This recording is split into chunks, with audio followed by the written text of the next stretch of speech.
Hello everyone, how's everyone's day been? Sorry for the late news. I was gonna post this video out more earlier but couldn't. I will start posting more often, hopefully, maybe.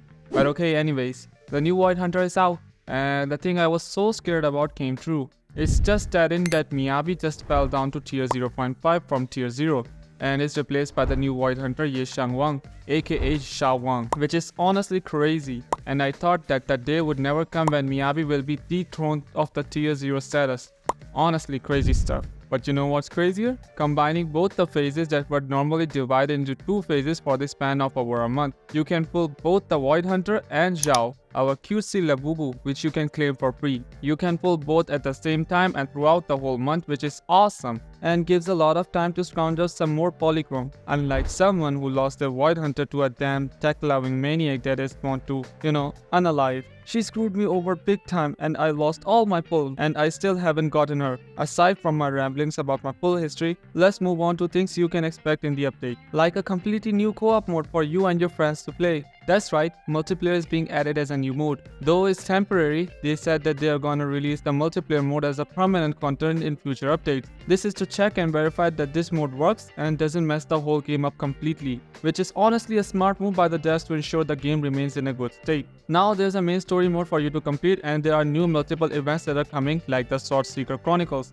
where you can explore a new area that has a lot of polychrome crates to find and a new way to obtain more crates, as well as like fixing the bamboo, which will seek out and find the hidden crate for you. And in this event you can obtain an A-Rank W engine called the Cauldron of Clarity and multiple proxy accessories as well, which is pretty cool, and there's a bit of story going on, so this is good for lore nerds as well. By the way, they've also reworked the shield defense stage system as well. They changed the stages from 7 to just 5, so there's only going to be 5 stages, with the last stage having 3 sub stages to complete as well, which will give you an S+ rank if you completed the sub stages with an S rank or above. That's right, above, because they added an extra rank being S+ rank that you can get when you have a point of more than 100,000 points or more. But don't worry, because you will only need to get an S rank on all stages to get all the polychrome rewards, so it's all good. Okay, back to the events. So on the list is Shadow Riptide Clash, which is just a fancy name for a combat event that you can earn easy polychromes when you have completed all the stages. Next on the list is Angels and Delusions of Muse, which is honestly kind of special both in the community and the game as well, because we're going to be helping out the Angels of Delusions in order to help them find inspiration for their creative block, and must accompany them in order to help them out and obviously earn as much polychromes as well.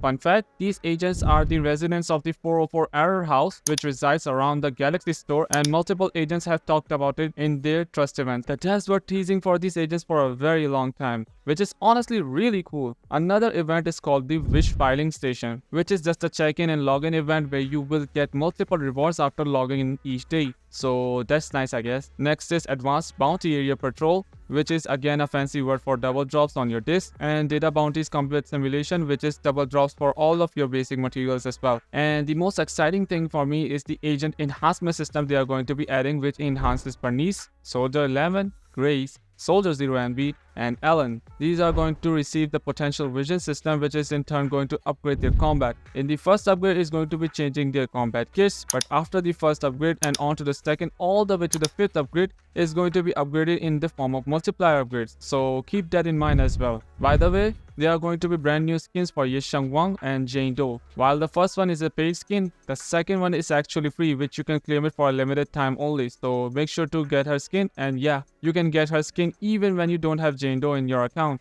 So this is an insane looking skin for the rat. And with the free skins as well, they are going to be giving away free 1000 polychromes due to the recent winning of the Grand Award PlayStation Partner Awards. And you will also get an additional 480 polychromes with the Coronation of the Void Hunter event, which is also a login event. And we're not done yet. They're also giving away 10 free encrypted master tapes and 10 Wukons, which is absolutely insane. And as per the other stuff, they are going to be adding 2 brand new discs, being Ye Wang's White Water Ballad and Shining Area, which I think is the name of one of the girls in Angels of Delusions. Speaking of Angels of Delusions, they just strip marketed 2 brand new agents. Well, brand new agents, I meant that they have been teased for some time now, but finally now they are here. The first one is Sunna and the second one is Arya. The first one seems to be using some sort of megaphone and the second one is a robot and human combined into one.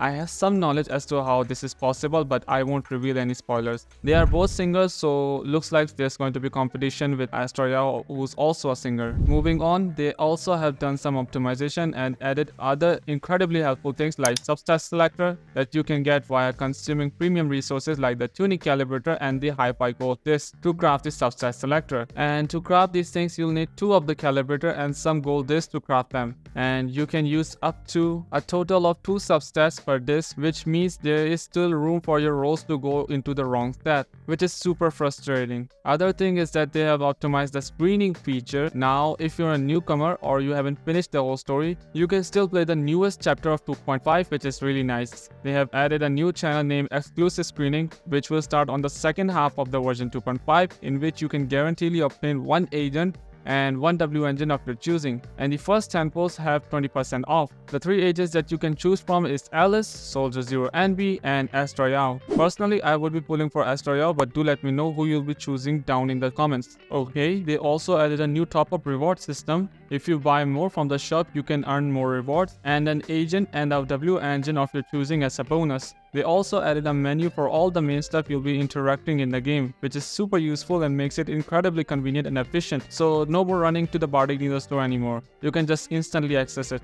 which is super nice. They've also merged the damage number you see when hitting into the combined overall damage, which is more easier to see and lets us see the enemy and his attacks more clearly, which you can enable this feature via the settings. Not gonna lie, the amount of stuff they are adding in this update is insane. There are still some things left to talk about. Let's start with the outpost feature. Proxies can now have an entire clan system which they can use to interact with other proxies and chat with them. You can even now post commissions to other proxies to do your work, and both parties will get rewards for both posting the commission and the one completing it, and can obtain the rewards in the rewards tab. Now you can also craft ether batteries. Yes, you can craft them now with 60 normal energy and 1 prepaid power card. And the Victoria housekeeping coupon has been replaced in the Hollow Zero with ether batteries, and the ones you already have in storage will also be converted into ether batteries as well. They have also added another function of auto combat for it, which you can consume them to instantly gain resources, which is super convenient but at the cost of earning a bit less than you would have gotten if you did it manually. So that's something to keep in mind.